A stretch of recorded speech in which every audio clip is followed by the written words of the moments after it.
छोड़ के कमाए दिल्ली दिलवर राजा जी गैला छोड़ के कमाए दिल्ली दिलवर राजा जी। देवरा चाबी डाल के खोला ताल हंगवा राजा जी। देवरा चाबी डाल के खोला ताल हंगवा राजा जी। जल्दी घर आ जाना तो घट जाए घटना राजा जी। जल्दी घर आ जाना तो घट जाए घटना राजा जी। देवरा चाबी डाल के खोला ताल हंगवा राजा जी। देवरा चाबी डाल के खोला ताल हंगवा राजा जी।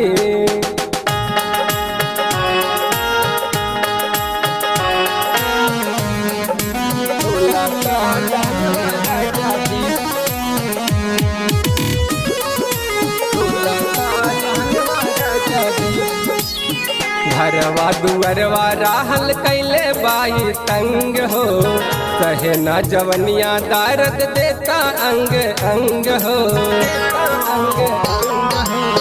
घरवा दुअरवा राहल कैले बाई तंग हो कहे न जवनिया दारद देता अंग अंग हो। दिल्ली छोड़ के आजा शहर नौगढ़ राजा जी। ए हो दिल्ली छोड़ के आजा शहर नौगढ़ राजा जी। देवरा चाबी डाल के खोला ताल हंगवा राजा जी। देवरा चाबी डाल के खोला ताल हंगवा राजा जी।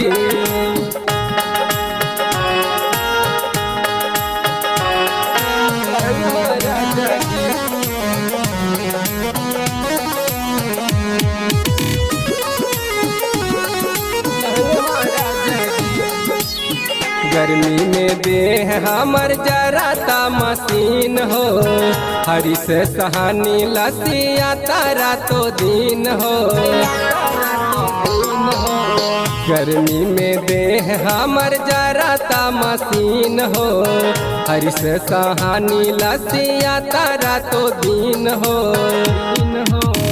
सुलगता शरीर न सहता राजा जी।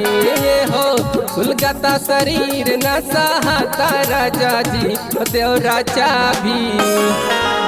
चाबी डाल के खोला ताल हंगवा राजा जी। देवरा चाबी डाल के खोला ताल हंगवा राजा जी। देवरा चाबी डाल के खोला ताल हंगवा राजा जी। जल्दी आ जाइए राजा जी।